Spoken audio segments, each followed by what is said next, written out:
So yo, what's up mga kanunoy kong minamahal? Alright. So magandang hapon sa lahat. Sa mga subscribers ko dyan, viewers ko dyan, magandang hapon. Yan, sa mga silent viewers ko dyan, magandang hapon sa inyong lahat. At sa mga kababayan ko dyan sa abroad, magandang umaga, magandang tanghali at magandang gabi dyan sa inyong lahat. Sana lahat kayo dyan ay nasa mabuting kalagayan at lalo rin kami dito, no? Yan, araw ngayon ng Miyerkules, mga kanunoy, ay yun nga, medyo mahirap ngayon ang pagtinda dahil sobrang tumal, no? Tumal ang pamimili ngayon.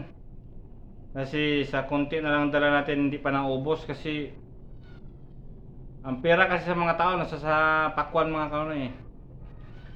Sa totoo nga lang, ito may pakwan nga ako dito, oh. Yan. Yan mga kanunoy. Yan. Yan, ano, lalaki niyan.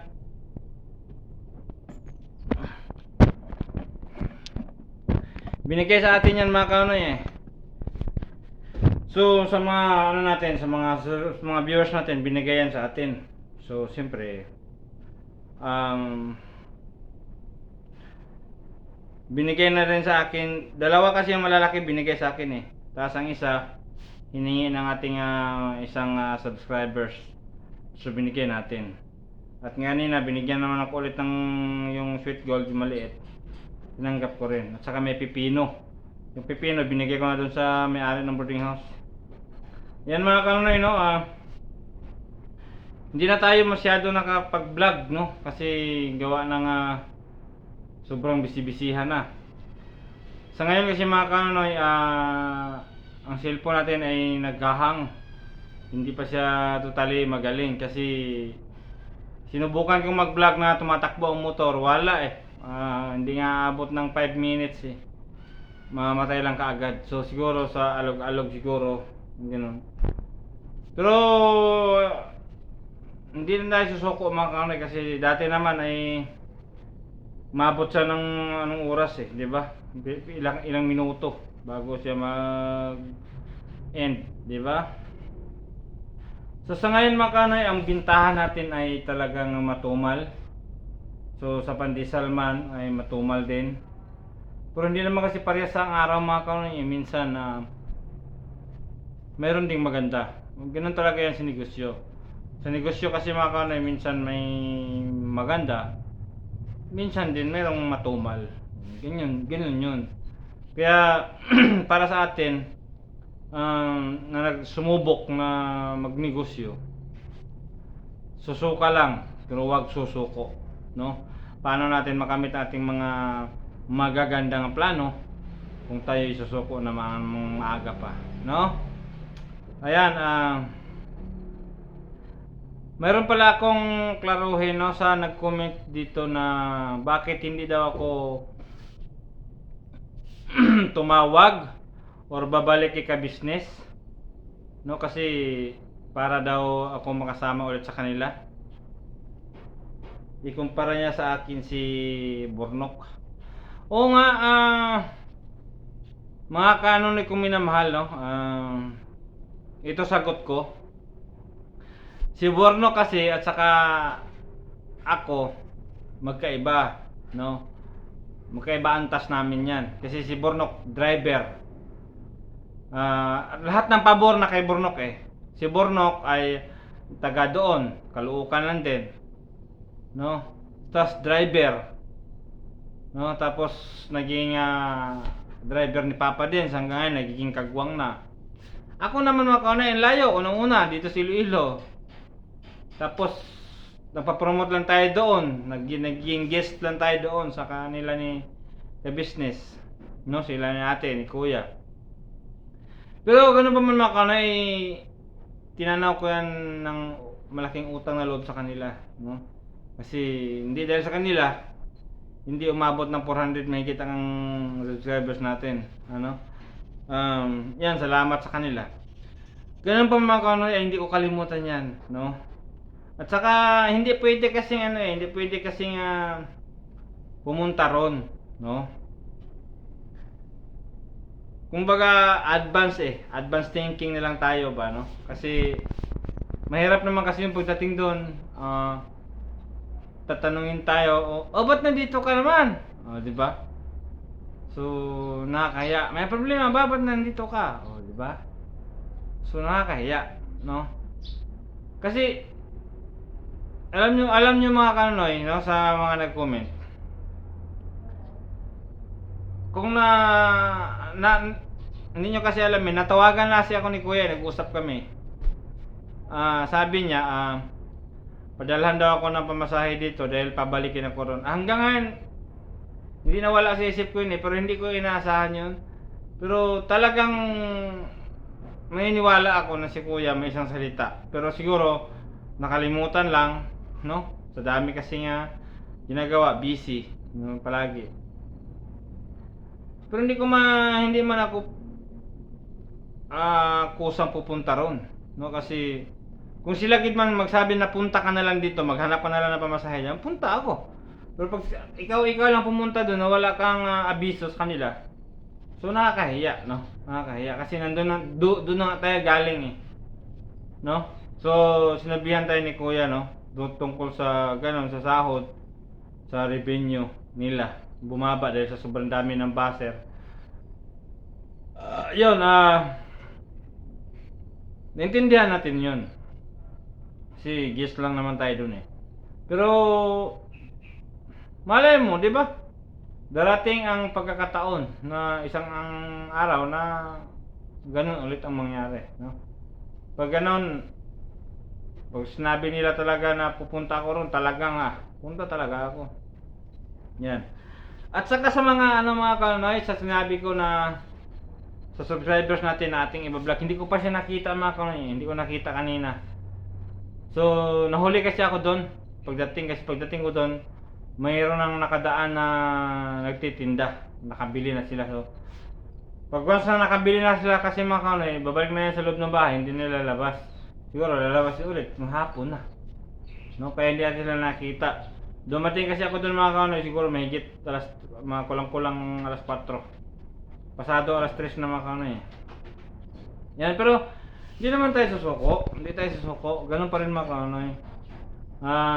At saka sa negosyo ko, huwag kayong mag-alala. Hindi tayo susuko.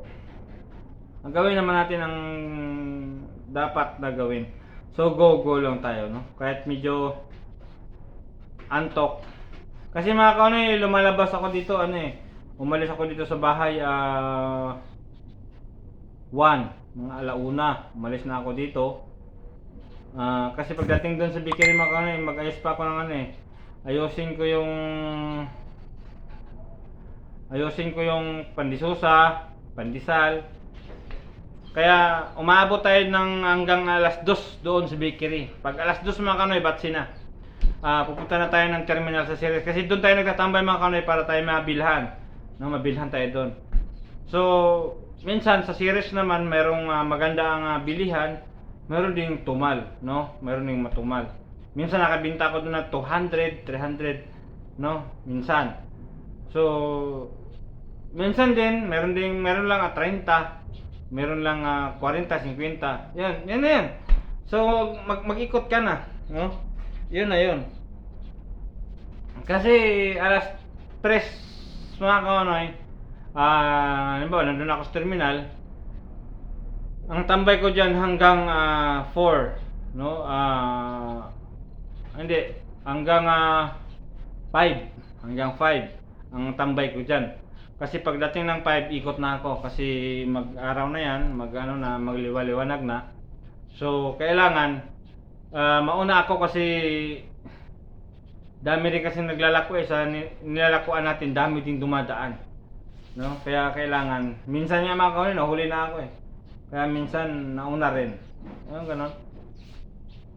Kaya huwag kayong mag-alala kasi ganito lang talaga, magtitinda tayo hanggang tayo makaipon, no? Makaipon tayo, saka makabili tayo sa ating gusto at magawa natin ang gusto nating gawin.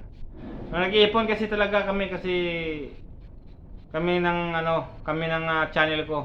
mga subscribers ko, nag-iipon talaga ako dahil mayroon tayong bibirahin, no? Mayroon tayong babanatan. Yun nga, yung subscribers ko. Kung makausap ko siya, pero kung hanggat hindi ko siya makausap, tas may nakita akong panibagong bibirahin muna natin yun. Siyempre, yung mas nakakaawa na kababayan natin, so di ba? At saka sa tulad ng sinabi ko, huwag kayo talagang mag-asa, no, nga sabihin ninyo nga bukas ito na, ganito na, vlog na to ni Kanonoy. So hindi ganoon, kasi naghanap tayo ng magandang pagkakataon kasi nagninegosyo tayo. So siyempre hindi naman natin siya pwedeng puntahan na hahanapin pa natin. So dapat habang naglalako tayo, hanapin natin siya para kung makita man natin habang naglalako tayo, doon natin siya kausapin at maglagay ng ilang oras, no?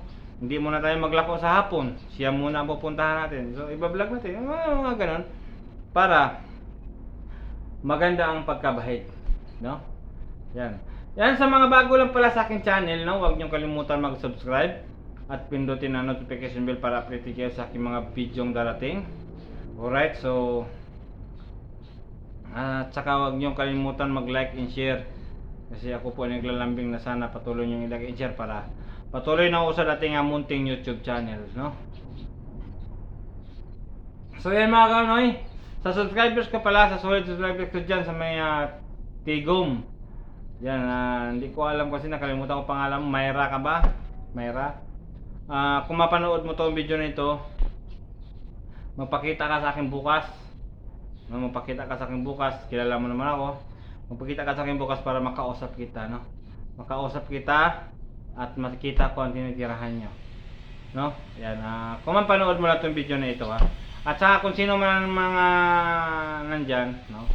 Yan, sana dumami pa kayong mga subscribers ko na mababait, no? Alright, so yan mga Kanonoy, yan ang oras sa ating cellphone. Nakakuha na siya ng 12 minutes. Kahapon kasi mga Kanonoy, hindi tayo nakapag-video dahil na putol-putol siya, kusa siyang namamatay, no? Ngayon medyo tuloy-tuloy na siya. Yan so ito lang muna tayo dito, no? So yan mga Kanonoy, bukas uli, aga na naman tayong umalis dito. Maaga na naman, madaling araw. Pag madaling araw kasi uwi natin, alis natin mga Kanonoy. Halimbawa, alauna ko alis, ang uwi ko niyan mga Kanonoy, mga 6 na.